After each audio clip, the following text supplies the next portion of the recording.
Monday, January 28th, 2019, Monaco 64, home of alternative economics and contrarian views. To all the new viewers, to all the existing viewers and subscribers, if you enjoyed this video, make sure you give me a thumbs up. Make sure you subscribe if you haven't yet, and make sure you also hit that little bell to be notified of all my videos that come out virtually every day. This morning I want to talk about how gold and silver, unless you hold them, you don't own them, and why it is important to have physical gold and possibly, if possible, to have it in your possession and of course hidden very, very well. And why am I talking about this? Well, it's all got to do with Venezuela and what's happening to Venezuela right now. There is a note saying possession is 90% of the law, right? So I think Venezuela now is learning the hard way, even though under President Chavez, they repatriated about 160 tons of physical gold from the Bank of England in 2011, which happened to coincide with the period when gold went from around 1400 to almost 2000. And less than a year later, President Chavez passed away from, had a fight with cancer and passed away. Look at the markets this morning, see what we're doing. I'd like to thank everyone for their support as well before I start. And if they're interested as well, we have a little store, Teespring store, where you can buy Monaco 64 mugs. You can buy Billy mugs and the Fed mugs and other merchandise. So it's around 7:40 a.m. London. Right now we've got spot gold at 1301.80, so it's down to about $1.50.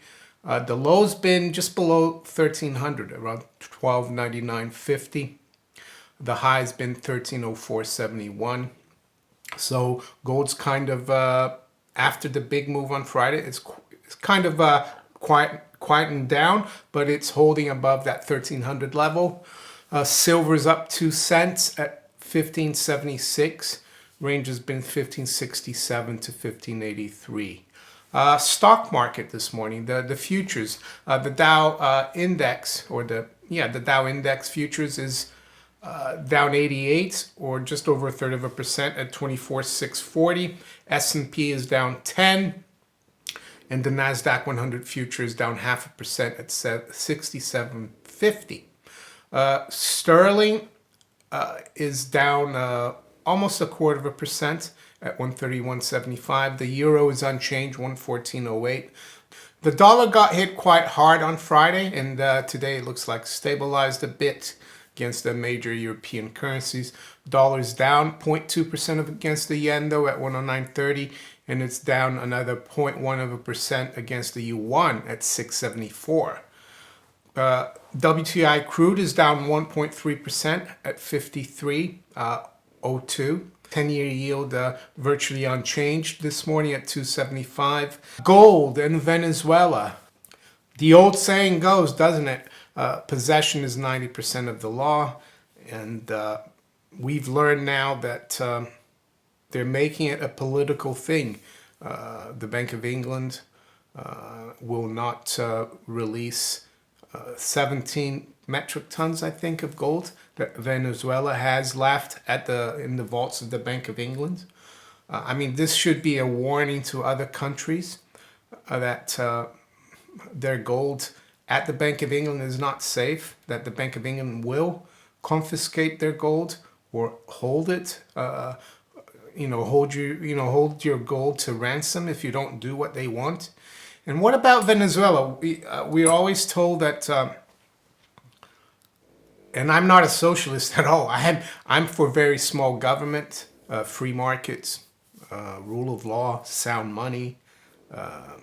I'm not even for government really being in control of the money. I'm for the markets being in control of the money. You might say, well, that means private banks will be in control of the money. Well, of course there will be private banks in a free market, small government, how can I say, environment. What there won't be, though, is governments and politicians giving certain banks and certain people special powers to end the monopoly to deal with money.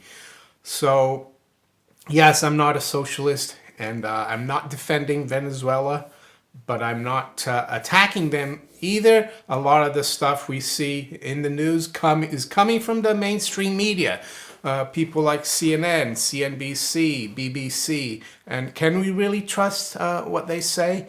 I mean, we're told that Venezuela, that socialism has failed in Venezuela, but I think it's not as simple as that. What I think Venezuela tried to do is to be more independent in the last 2 decades. And we only have to go back to 2002 when the US triggered a coup. They even hijacked President Chavez, and they were able to come back. And they almost killed the guy in 2002 under the Bush regime. So the Venezuelans know that the Americans are, not the American people, but the banking oligarchy of the Anglo-American Empire has something, they've got a grudge against Venezuela. Maybe Venezuela doesn't want to be their pawns. The fact that Chavez took most of the gold out in 2011, he took 160 tons. And I remember at the time, I said, well, now he's in trouble. And he did pass away less than a year later. So now, yes, we've been told that the present government in Venezuela is not a legitimate government, and that's why the Bank of England won't let Venezuela have its gold.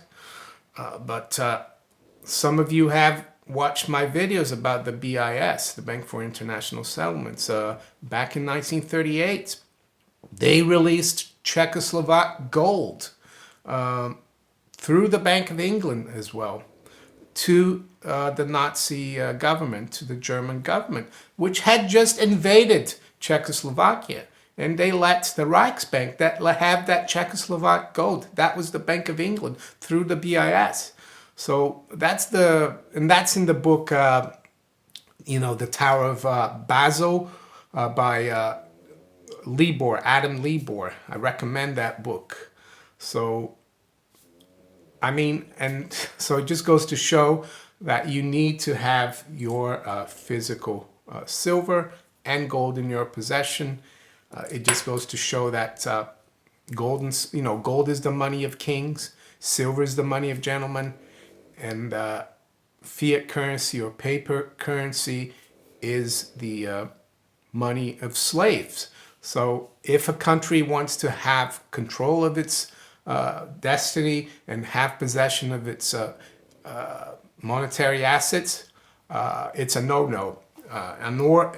Unless you play ball with the Anglo-American banking oligarchy who run the world and want to build a globalist order. And that's why I kind of wonder sometimes, because of what we're hearing from the US government right now, how combative they are against Venezuela.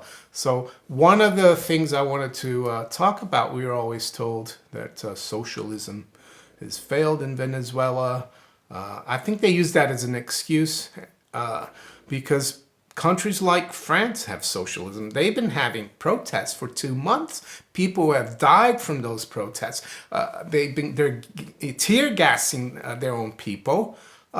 And where are the sanctions against President Macron? Why aren't we calling for regime change in France? Why aren't we saying that Macron is not the legitimate government anymore either?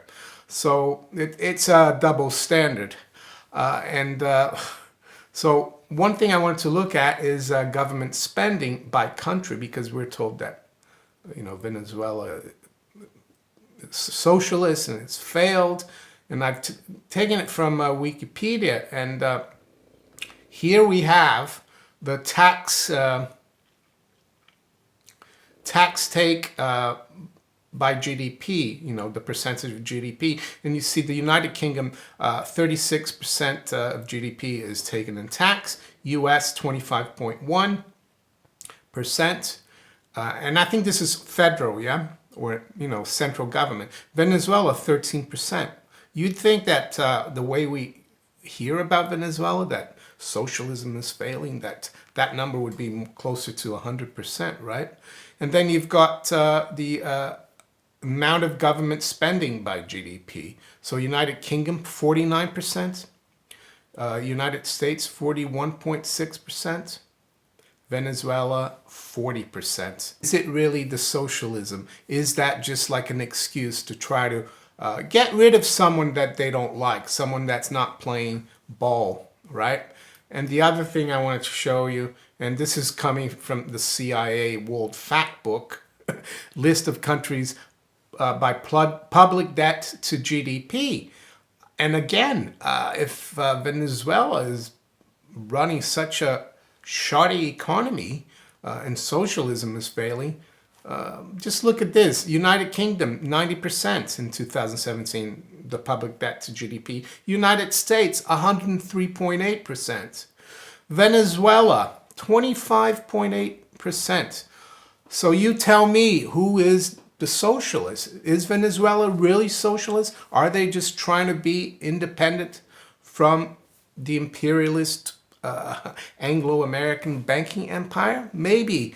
I would say the truth is somewhere in between. The ideal thing for me to know what's really going on in Venezuela is actually to go visit for a few weeks. But I'm not really going to do that. I'm not in a position to do that at the moment. And see what's really going on the ground in Caracas and around that country. If we look at the Wikipedia US-Venezuela relations, presidency of Nicolas Maduro. On October 1st, 2013, U.S. ordered 3 Venezuelan diplomats out of the country in response to the Venezuelan government's decision to expel 3 U.S. officials from Venezuela.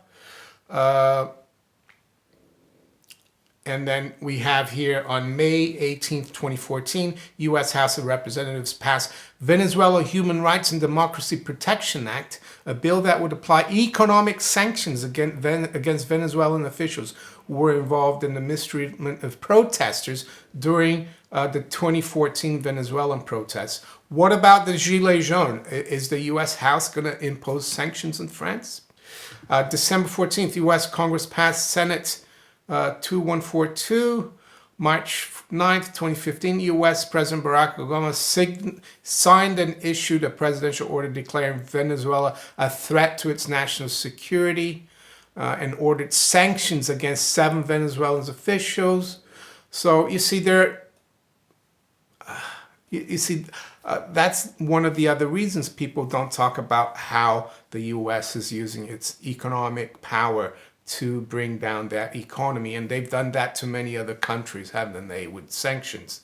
I listened to briefly a press conference he had, Maduro, recently, on RT, actually, YouTube. And he actually said, I love American people. I like the United States. Let's sit down together, President Trump, and talk about this. So, I would say, yeah, the truth is somewhere in between.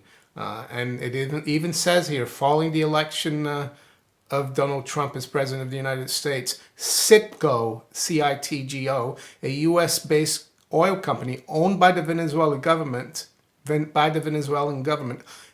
$500,000 toward Donald Trump's inauguration on January 20th, 2017. So there you go. So the lesson of Venezuela is not only for a sovereign country, well, it's for you as well as an individual. Yes, you can trade and speculate in gold futures or gold mining stocks, but insurance-wise, if you want to be independent and be protected financially, you really need to have physical silver and physical gold. Anything else is you don't own, and Venezuela is proof of that. Right now, they're, you know, the Bank of England is basically confiscated their gold. Thank you for watching. Again, if you enjoyed this video, make sure you hit the like button, and I wish you all a great day. Take care. Bye.